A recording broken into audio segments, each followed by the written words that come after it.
Imaginez un continent qui possède 80% des réserves mondiales de platine, 60% du cobalt, et pourtant où 400 millions de personnes vivent avec moins de 2 dollars par jour. Restez jusqu'à la fin de cette vidéo car ce que vous allez découvrir va totalement changer votre perception de l'Afrique et comprendre pourquoi ce paradoxe persiste encore aujourd'hui.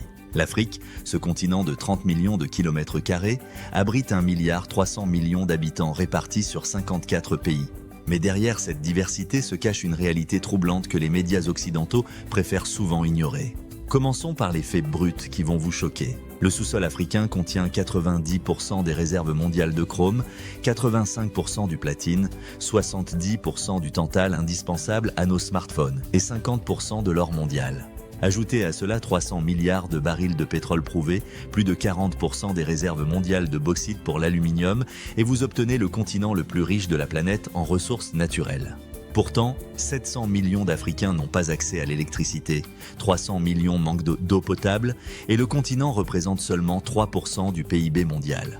Comment expliquer cette aberration économique qui défie toute logique? La réponse réside dans un système néocolonial sophistiqué qui maintient l'Afrique dans un état de dépendance structurelle depuis les indépendances des années 60. Prenons l'exemple du franc CFA, cette monnaie imposée à 14 pays africains qui doivent déposer 50% de leurs réserves au Trésor français. La France contrôle ainsi la politique monétaire de 180 millions d'Africains, détermine les taux de change et peut bloquer tout développement économique qui ne servirait pas ses intérêts. Quand le Burkina Faso de Thomas Sankara a tenté de sortir de ce système dans les années 80, il a été assassiné 3 ans plus tard. Coïncidence? Les matières premières africaines sont systématiquement exportées brutes vers l'Europe, l'Amérique du Nord et l'Asie, où elles sont transformées et revendues au continent africain à des prix multipliés par 10 ou 20. Le cacao ivoirien devient du chocolat suisse, le pétrole nigérian devient de l'essence française, les diamants congolais deviennent des bijoux belges. L'Afrique vend ses ressources à vil prix et rachète les produits finis à prix d'or, créant un cercle vicieux de pauvreté organisée. Les accords de partenariat économique imposés par l'Union européenne interdisent aux pays africains de protéger leurs industries naissantes par des droits de douane, condamnant le continent à rester un simple fournisseur de matières premières. Si vous trouvez cette analyse pertinente, abonnez-vous maintenant et activez la cloche pour ne pas manquer nos prochaines investigations qui dérangent. La dette africaine représente aujourd'hui 600 milliards de dollars.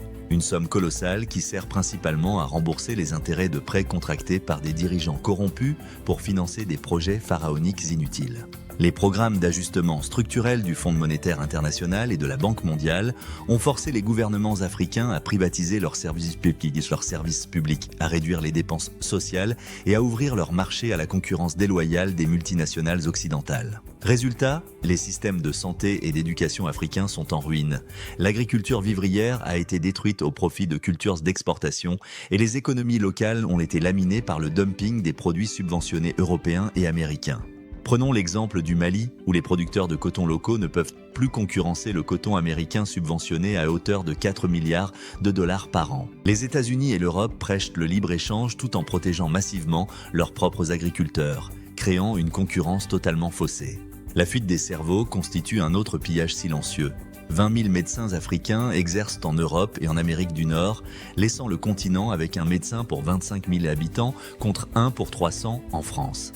L'Afrique finance ainsi la formation de ses élites qui partent ensuite servir les pays riches. Un transfert de compétences évalué à 90 milliards de dollars par an.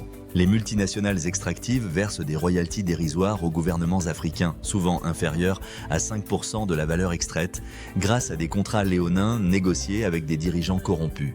Glencore extrait du cobalt en République démocratique du Congo pour quelques centaines de dollars la tonne. Ce même cobalt qui vaut plusieurs milliers de dollars dans les batteries de nos voitures électriques.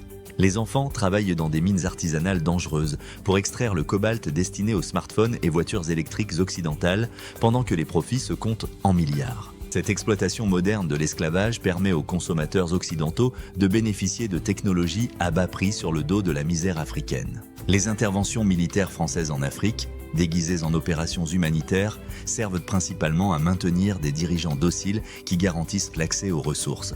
Depuis les indépendances, la France a mené plus de 40 interventions militaires en Afrique, renversant les leaders récalcitrants et installant des marionnettes à leur service. L'opération Barkhane au Mali coûte 1 milliard d'euros par an aux contribuables français, mais permet de sécuriser les mines d'uranium nigériennes qui alimentent les centrales nucléaires françaises. Les bases militaires françaises en Afrique ne protègent pas les populations civiles. Elles protègent les intérêts économiques français contre les velléités d'indépendance des peuples africains. La corruption endémique des élites africaines facilite ce pillage organisé des dirigeants formés dans les écoles occidentales qui préfèrent servir les intérêts étrangers plutôt que ceux de leur peuple. Paul Biya au Cameroun, Alassane Ouattara en Côte d'Ivoire ou Macky Sall au Sénégal, tous ces dirigeants maintiennent bien leur pays dans la dépendance française en échange de leur maintien au pouvoir. Les richesses africaines transitent par des paradis fiscaux occidentaux. La Suisse blanchit l'or africain, Londres recycle les pétrodollars nigérians et Dubaï sert de plaque tournante pour les diamants congolais. Ce système sophistiqué de blanchiment permet aux multinationales occidentales de piller l'Afrique en toute légalité, transformant le vol organisé en commerce international respectable. L'aide au développement, présentée comme un geste généreux, ne représente que 60 milliards de dollars par an, soit 10 fois moins que ce que l'Afrique perd chaque année à cause de l'évasion fiscale et des prix de transfert manipulés. Cette aide conditionne souvent l'achat de produits occidentaux et le recours à des entreprises européennes ou américaines, créant une dépendance supplémentaire plutôt qu'un développement autonome. Les organisations non gouvernementales occidentales, malgré leurs bonnes intentions, participent parfois à cette infantilisation de l'Afrique en présentant le continent comme incapable de se développer sans assistance extérieure. La solution passe par une révolution économique et politique totale. L'Afrique doit sortir du système monétaire français, créer sa propre monnaie continentale et développer ses capacités de transformation industrielle. Les jeunes Africains doivent reprendre le contrôle de leur destinée, refuser les dirigeants corrompus et construire des économies tournées vers les besoins intérieurs plutôt que vers l'exportation de matières premières. L'Union économique africaine, le développement de l'agriculture vivrière, la création d'universités de classe mondiale et la construction d'infrastructures continentales représentent les clés de la libération économique. Tant que l'Afrique restera divisée en 54 micro-États faibles et dépendants, elle continuera d'être la proie des prédateurs occidentaux qui se partagent ses richesses. La jeunesse africaine qui représente 70% de la population doit prendre conscience que son avenir ne se trouve pas dans l'émigration vers l'Europe, mais dans la construction d'une Afrique prospère et indépendante. Ce réveil des consciences commence déjà au Mali, au Burkina Faso et au Niger, où de jeunes dirigeants chassent les forces françaises et reprennent le contrôle de leurs ressources naturelles. L'Afrique possède tous les atouts pour devenir la première puissance économique mondiale du XXIe siècle. Encore faut-il qu'elle se libère des chaînes néocoloniales qui l'entravent depuis 60 ans. Le temps est venu pour l'Afrique de cesser d'être le continent le plus riche peuplé des plus pauvres et de devenir ce qu'elle aurait toujours dû être, le berceau de la prospérité mondiale.